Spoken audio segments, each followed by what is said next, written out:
Bien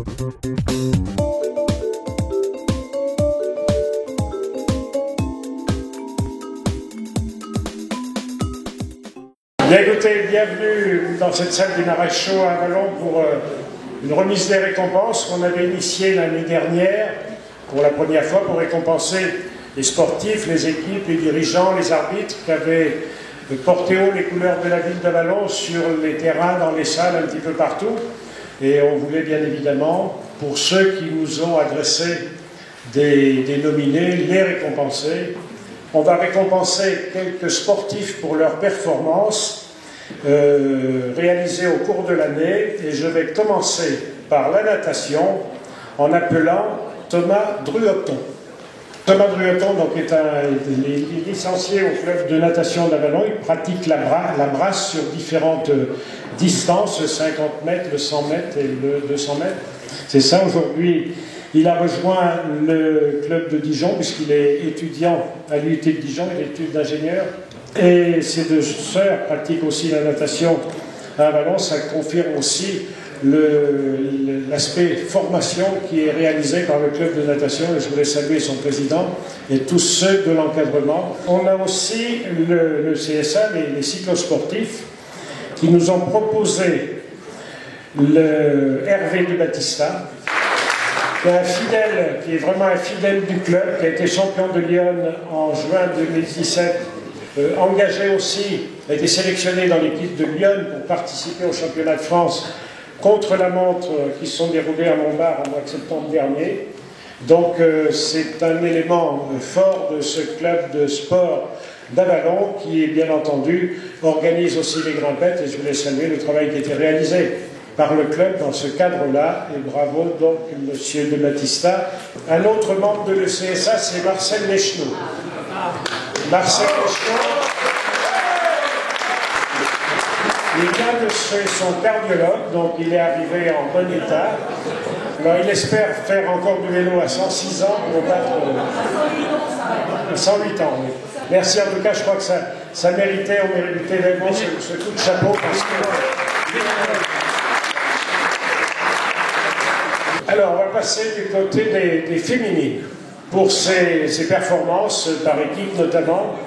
Et on a cette année encore, dans ce cadre-là, une championne de France de twirling qui s'appelle Océane Lost.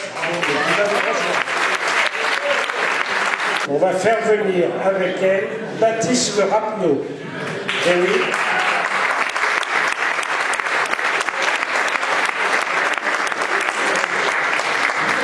Alors Baptiste Rapneau, c'est un garçon qui fait du twirling.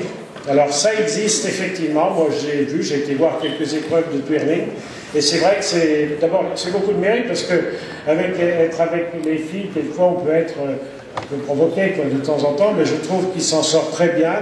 Le club de twirling d'Avallon fait partie de ces associations qui portent fort et haut les couleurs de la ville d'Avallon. Donc là, vous êtes l'une championne de France de twirling, et donc Baptiste Rapneau est vice-champion de France, donc dans sa catégorie, moins de 14 ans ou 14 ans.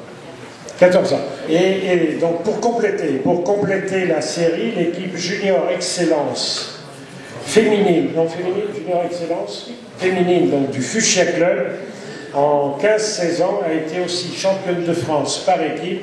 On va les appeler à nous rejoindre et aussi les récompenser.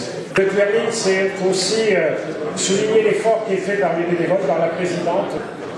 Pendant qu'on termine la remise de récompense, on a parlé des sportifs dans différentes disciplines, mais des bénévoles, hein, vu que Marcel Leschneau, on en a un deuxième qu'on va récompenser. Mais je voudrais aussi rendre hommage aux arbitres, puisqu'on ne fait pas de sport sans arbitres.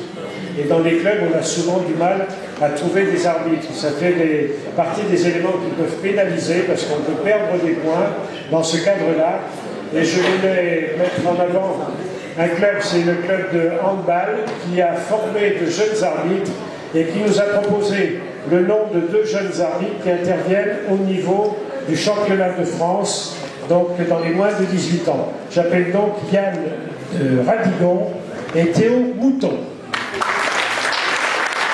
Non, parce qu'ils sont tous les deux joueurs du club de hand. Hein. Vous êtes quoi, en junior? En moins 18. Moins de 18, oui. Alors moins de 18, et donc vous arbitrez que dans la catégorie des juniors. On arbitre les matchs qui arrivent aussi, quand oui, on est là. D'accord. Et puis on arbitre aussi au niveau national. On s'est fait désigner cette année pour pouvoir arbitrer en national. D'accord. Donc voilà, je crois que c'est important aussi de rendre hommage à ces jeunes arbitres, parce qu'on manque souvent d'arbitres dans les compétitions, et le club de hand qui a proposé une formation, qui vous a proposé une formation, que vous ayez souscrit à cette demande, eh bien, je crois que c'est un véritable encouragement, et tous les clubs devraient être à même de former des juges dans certaines disciplines, des arbitres dans d'autres disciplines. Et je voulais vous remercier et féliciter le club de hand. C'est un autre bénévole qui nous a été proposé également par le club de natation, mais qui intervient dans différentes associations. J'appelle Denis Chomerlac, qui est là et qui fait partie vraiment de ces dirigeants qui s'investissent dans beaucoup de disciplines. Tu vas nous dire dans quelle association tu es engagé. Là, cela, je n'ai pas peur du micro. Non. Très peu. D'abord, merci tout simplement l'association déjà du club de piscine d'Avalon. Et puis, un tout petit peu au niveau du club d'athlétisme. Et un peu au foot de temps en temps. Oui, non, mais ça fait partie des bénévoles. C'est des gens qui donnent un coup de main. Oui, mais c'est important parce que souvent on recherche des bénévoles.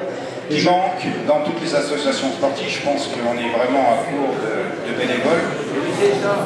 Or, je pense qu'il ne peut pas y avoir de sport sans bénévoles. Si nous n'avons pas de bénévoles, il n'y aura plus de sport.